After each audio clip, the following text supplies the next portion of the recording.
Hello students, how are you all? I hope you all are fine. We are taking revision of chapter 3rd which has 2 units. First the guitar player, second swimwear. Before I start this chapter, I would like to say that you have to answer the word meaning being asked paragraphize on my personal WhatsApp number. So let's take the section about the writer first. तो हम पहले about the writer section ले लेते हैं. क्या है इसके अंदर, राइटर कौन है, किसने इसको लिखा है, तो जान लेते हैं. देखिए ये जो दोनों जो पेबल्स है, पेबल्स कहा जाता है छोटी छोटी कहानियों को. ये दोनों जो लिखी गई है किसके द्वारा लिखी गई है, सुनीति नामजोशी के द्वारा. Suniti Namjoshi was born in India but left for Canada where she lived for a number of years. जो सुनीति नामजोशी है उनका जन्म इंडिया में हुआ लेकिन वो चली गई. कहाँ चली गई? कनाडा चली गई, जहाँ पर वो कई वर्षों तक रही. Currently she lives in the UK. अभी वो यूके में रहती है, ब्रिटेन में रहती है. She has publish numerous poems, pebbles, articles and reviews. उन्होंने कई सारे पोएम्स और पेबल्स, आर्टिकल्स और रिव्यूज़ का प्रकाशन किया है. Her books includes. उनकी किताबों की बात की जाए तो कौन कौन सी किताबें देख लेते हैं. पहली आती है इनके द कन्वर्सेशंस ऑफ काउ 1985 में. Aditi and one eyed monkey ये 1986 में आई. The blue donkey pebbles 1988. Because of India selected poems 1989 के अंदर. And the mother of Maya Deep 1989 के अंदर लिखी गई. तो ये कुछ इनके वर्क है जो पब्लिश्ड हुए हैं, जो इन्होंने लिखे हैं, और इनका सन भी दिया हुआ है साथ ही साथ. तो इंडियन राइटर है लेकिन अभी ये करेंटली कहाँ पर है, यूके के अंदर. तो इनके जो फर्स्ट हम ले रहे हैं पेबल्स, उसमें है द गिटार प्लेयर. काफ़ी अच्छी पोएम है. अगर मैं बात करूँ चाहे द गिटार प्लेयर हो, स्वयंवर हो, दोनों के अंदर वो बताने की कोशिश की गई है कि जो वीमेन है उनको कम इम्पोर्टेंस दी जाती है किसकी तुलना में, इन कंपेयर टू मैन, आदमी की तुलना में. जो क्वालिटीज़ होती है वुमेंस की उनको अधिक महत्व नहीं दिया जाता, किसकी तुलना में, आदमी की तुलना में. और वही इस दोनों स्टोरीज़ के थ्रू समझाने की कोशिश की गई है. तो देख लेते हैं क्या है इसके अंदर. The guitar player. A girl played on her guitar. It so happen that someone passing by listened and fail in love with her. कि देखिए क्या, एक गर्ल जो प्ले कर रही थी किसको, गिटार को, अपने गिटार को. और ऐसा हुआ कि इट सो हैपन का मतलब ऐसा हुआ कि समवन पासिंग बाय मतलब कोई जो गुजर रहा था. पासिंग बाय का मतलब गुजरने वाला, पास से निकलने वाला, मतलब कोई जो पास से निकल रहा था. Listen and fail in love with her. उसने सुना और उसको प्रेम हो गया उससे. मतलब उसने गिटार की आवाज़ सुनी, ध्वनि सुनी, और उसको उससे क्या हो गया, प्रेम हो गया. अब देखिए क्या कह रहे हैं कि वो जो इंक्वायर करती है गर्ल, इंक्वायर का मतलब क्वेश्चन करती है. क्या क्वेश्चन करती है? Is it my music you love और मी. देखो दोनों एक साथ है लेकिन बीच में ये वर्ड डाल दिया. कंप्लीट जो सेंटेंस है वो ये है, is it my music you love और मी. कि वो क्वेश्चन कर रही है गर्ल कि क्या करी, क्या ये मेरा म्यूज़िक है जिसे तुम प्रेम करते हो या फिर मैं हूँ. मतलब किस चीज़ से प्रेम करते हो, मेरे म्यूज़िक से या मुझसे. The music continued. Water from a fountain rose into the air and fail away. जो म्यूज़िक है वो लगातार बजता रहा, और जो पानी है जो फाउंटेन से निकल रहा था, फव्वारे से निकल रहा था, वो ऊपर उठता है हवा में और वापस गिर जाता है. मतलब कोई फव्वारा लगा हुआ था इस प्रकार से, ठीक है, उसमें से पानी इस प्रकार से ऊपर जा रहा था और नीचे गिर रहा था. ओके, आपने फाउंटेन देखा होगा, आपको समझ में आ गया होगा. मेरी इस शानदार ड्राइंग से आपको बहुत अच्छा लगा होगा ड्राइंग देखकर. हाँ, अब आगे देखते हैं. The listener thought hard and finally said. जो लिसनर है वो क्या करता है, सोचता है. हार्ड सोचता है मतलब कि काफ़ी देर तक सोचता है और जवाब देता है. फाइनली सेड क्या कहता है, आई डोंट नो, मुझे नहीं मालूम. What is the right answer, कि सही आंसर क्या है, राइट आंसर क्या है, मुझे नहीं मालूम. शैल एन टेल यू, क्या आप नहीं बताओगी. Replied the girl. गर्ल ने कहा, क्या आप नहीं बताओगे. But that's not it. लेकिन ये तो इसका जवाब नहीं है. उसने क्या बोला था जवाब में, आई डोंट नो. तो लड़की बोलती है कि आप बता रहे नहीं हो, आप मुझे बता नहीं रही हो, लेकिन ये जवाब इसका नहीं है जो मैंने पूछा है. आई डोंट नो इसका आंसर नहीं है. And she went on playing. और उसने जारी रखा. यहाँ पे वर्ड आया वेंट ऑन. इसका मीनिंग बताएंगे मुझे. वेंट ऑन का क्या मतलब, देखो गो के बाद में ऑन लिख दे, इसका मतलब होता है कंटिन्यू. क्या मीनिंग होता है, कंटिन्यू. स्पेलिंग गलत लिख रहा हूँ मैं, एक minute. Go on, go on का मतलब जारी रखना, continue. Continue, okay, continue means go on, तो जारी रखना। और यहाँ पे सेकंड फॉर्म में वेंट, तो इसका मतलब जारी रखा, तो सी वेंट ऑन प्लेइंग, उसने जारी रखा बजाना, किसको, गिटार को। Soon another passer by happen to see her and also fell in love, कि जल्दी एक दूसरा राहगीर, पासर बाय का मतलब राहगीर का, वहाँ से क्या हुआ, उसे देखना हुआ, मतलब एक और पासर बाई वहाँ से निकला और उसके निकलने की वजह से कैसा क्या हुआ, उसने उसे देखा, मतलब जब दूसरा राहगीर जा रहा था वहाँ से पासर बाई जा रहा था, तो उसने भी उसे देख लिया और वो भी क्या हो गया, उसके प्रेम में गिर गया, मतलब उसे प्रेम हो गया। और सेम क्वेश्चन उससे पूछा, is it me you love और माई गिटार, कि ये मैं हूँ जिसे तुम प्रेम करती हो या मेरे गिटार से। इंक्वायर्ड द गर्ल, किसने पूछा, गर्ल ने। The second passer by stared at the guitar, smile at the girl and at last ventured to say, well, I don't know, it is a beautiful instrument। अब देखिए क्या कह रहे हैं कि जो सेकंड पासर बाय था, राहगीर था, वो घूरने लगा। स्टेयर का मतलब होता है घूरना, लगातार टकटकी लगाकर देखना, स्टेयर, ठीक है ना। स्पेलिंग बड़ी आसान, स्टार की स्पेलिंग लिख लो, STAR स्टार, उसके बाद में ई और लगा दो, स्टेयर हो जाएगा। इसका मतलब लगातार देखना, घूरना। तो जो सेकंड पासर बाई है वो गिटार को घूरने लगा, फिर स्माइल करने लगा गर्ल की तरफ, और आखिरकार उसने हिम्मत जुटाई कहने की, वेंचर का मतलब जोखिम लिया कहने का। क्या कहा उसने, दरअसल, आई don't no, well I don't no, it's a beautiful instrument, ये एक सुंदर वाद्य यंत्र है, इंस्ट्रूमेंट है। What is the right answer, आप ही बता दीजिए सही जवाब क्या है। बट सी जस्ट सेड, उसने सिर्फ इतना से कहा, दैट वॉजंट इट, कि यह वो नहीं है, मतलब आपने जो जवाब दिया वो इसका जवाब नहीं है। एंड वेंट ऑन प्लेइंग, और अपने प्लेइंग को जारी रखा, अपने गिटार को बजाना जारी रखा। The two passer by were greatly perplexed, आप मुझे मीनिंग बताएंगे परफ्लेक्स्ड का क्या मीनिंग है। देखो परफ्लेक्स्ड का मतलब होता है कन्फ्यूज्ड, परफ्लेक्स्ड मीन्स कन्फ्यूज्ड, और दोनों जो राहगीर थे, पासर बाय थे, वो बहुत ज़्यादा कन्फ्यूज थे। All night long, the guitar music ran through their heads, and when they returned the next day, it was perfectly obvious that they had both prepared their speeches। कि देखिए क्या करें, all night long, पूरी रात भर जो guitar का music है वो चलता रहा, कहाँ पर, उनके माइंड में, उनके दिमाग में, मतलब उनको बस उस लड़की के गिटार की जो ध्वनि है वही उसके दिमाग में चल रही थी। When they returned the next day, और जब वो लौटे वापस दूसरे दिन, तो ये परफेक्टली ऑब्वियस था, ये पूर्णतः स्पष्ट था, that they had both prepared their speeches, कि दोनों ने अपनी जो स्पीच है वो सही तरह से तैयार कर ली है। मतलब उस लड़की को उस आंसर का, उस क्वेश्चन का क्या जवाब देना है, उन्होंने अच्छी तरह से प्रिपेयर कर लिया था। और नेक्स्ट डे आते हैं उसके पास में और कहते हैं, क्या कहते हैं, I would love you declare the first, ठीक है, ये सेंटेंस इसमें जुड़ा हुआ है आगे वाला। तो पहले वाले ने डिक्लेयर की, घोषणा की, क्या कि I would love you even if you could not play a note of music, कि मैं तुमसे प्रेम करूँगा, इवन इफ़, चाहे, you could not play a note of music, चाहे तुम्हें म्यूज़िक का एक तरंग भी बजाना नहीं आता हो तो भी मैं तुमसे प्रेम करूँगा। किसने कहा, फर्स्ट वाले ने। And I would love you so the second, और सेकेंड ने क्या कहा कि मैं भी तुमसे प्रेम करूँगा, even if you did not on a guitar, चाहे तुम्हारे पास में गिटार ही क्यों ना हो, कि मतलब तुम्हारे पास में गिटार नहीं होगा तो भी मैं तुमसे प्रेम करूँगा। और पहले वाला बोलता है कि मैं भी तुमसे प्रेम करूँगा चाहे तुम्हें म्यूज़िक बजाना ही ना आए।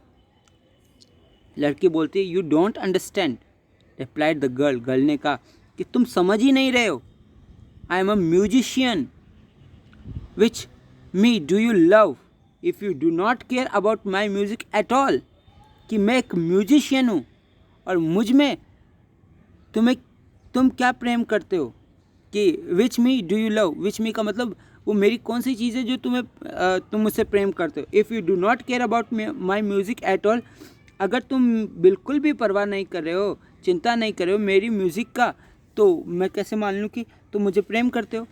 ओह they said, did we give you the wrong answer, कि हमने फिर से गलत आंसर दिया। लड़की ने कहा, yes, well what is the right answer, तो आप ही बताओ राइट आंसर क्या है। लड़की देखिए क्या कहती है, you must love me all together, तुम्हें प्रेम करना चाहिए मैं, ऑल टुगेदर, पूर्णतः, पूरी तरह से। ये नहीं कि मेरी क्वालिटीज़ को छोड़ दिया जाए, मेरी क्वालिटीज़ के साथ में मुझे अपनाना चाहिए कि you must love me all together just as I am, जैसी मैं हूँ। All my gifts, all my possessions, everything I have been and ever shall be from now on, कि तुम्हें क्या करना चाहिए, मुझे प्रेम करना चाहिए जैसी मैं हूँ। किसके साथ में? मेरे गिफ्ट्स के साथ में। यहाँ पे गिफ्ट्स का मतलब है क्वालिटीज़। ऑल माई पोजेशंस, जो भी मेरे पास में, जो भी मेरा पोजेशन है। एवरीथिंग आई हैव बीन, मतलब वो सब चीज़ जो मैं हूँ। Ever shall be from now on, और आगे जाकर होने वाली हूँ। कि कहने का मतलब मेरी अच्छाई, मेरी बुराई, जो भी मेरे अंदर शामिल है, उन सब से आपको प्रेम करना चाहिए।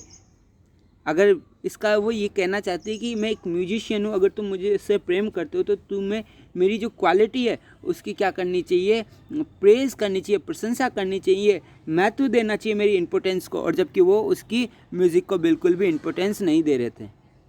बट दैट्स इम्पॉसिबल, लेकिन ये तो इम्पॉसिबल। दे क्राइड आउट टुगेदर, लेकिन उन्होंने, दोनों ने चिल्लाए, एक साथ चिल्लाया दोनों, कि ये तो असंभव है कि हम पूर्णतः आपको प्रेम करें। Yes, agreed the girl, choose a sad little tune to suit the occasion. और जो लड़की है वो सहमत हो गई, ठीक है ना, उसने कहा कि हाँ सही है बिल्कुल, और एक सैड लिटिल ट्यून लगा ली जो कि उस ओकेजन को शूट करे। कि ओकेजन के अनुसार उसने एक ध्वनि लगा ली जो दुखदाई थी। ठीक है, अब नेक्स्ट देखते हैं स्वयंवर। स्वयंवर काफ़ी अच्छी स्टोरी है, ठीक है। स्वयंवर, just a minute, okay done. स्वयंवर। Once upon a time there was a little princess who was good at whistling. देखो, एक बार की बात है, एक छोटी सी राजकुमारी थी जो बहुत अच्छी थी। वॉज गुड, किस में अच्छी थी? एट विस्लिंग, सीटी बजाने में। विस्लिंग के अंदर बहुत अच्छी थी। Don't whistle said her mother, don't whistle said her father. कि पापा बोलते कि बेटा सीटी मत बजाओ, मम्मी भी बोलती बेटा सीटी मत बजाओ। But the child was good at it, लेकिन बच्ची बहुत अच्छी थी इसमें। And went on whistling, went on तो पहले ही बता चुका, जारी रखती थी, मतलब कि वो सीटी बजाया ही करती थी, सीटी बजाना जारी रखती थी। ईयर्स वेंट बाय, और वर्ष इसी प्रकार से चले गए। And C became a woman, और वो क्या हो गई? एक औरत बन गई, बड़ी हो गई कहने का मतलब। By this time she whistle beautifully, और अब तक तो वो और भी अच्छी तरह विसल करने लग गई थी, बहुत अच्छी तरह विस्लिंग करने लग गई थी, सीटी बजाने लग गई थी। हर पेरेंट्स ग्रीव्ड, उसके माता पिता बड़े परेशान थे। What man will marry a whistling woman, कि वो कौन सा आदमी होगा जो शादी करेगा एक विस्लिंग वूमन से, मतलब सीटी बजाने वाली लड़की से कौन शादी करेगा। सैड हर मदर डॉलफुली, डॉलफुली का मतलब दुखी होकर, कि माँ ने कहा दुखी होकर कि वो कौन आदमी होगा जो एक सीटी बजाने वाली लड़की से विवाह करेगा। Well sad her father, father ने कहा ठीक है, देखते हैं क्या हो सकता है। We will have to make the best of it, कि हमको make the best of it का मतलब क्या, इसमें से कुछ अच्छा निकालना होगा, कि हमको देखना होगा कि हम क्या कर सकते हैं इसकी सीटी बजाने का, इससे कोई उपाय निकल सकता है या नहीं निकल सकता। किसने कहा? राजा ने। I will offer half kingdom and the princess in marriage to anyone who can beat her at whistling. तो उसने एक उपाय सोचा और कहा कि मैं अपना आधा साम्राज्य और राजकुमारी विवाह में दे दूंगा उस आदमी को जो क्या करेगा, बीट करेगा उसे विस्लिंग के अंदर। किसने कहा?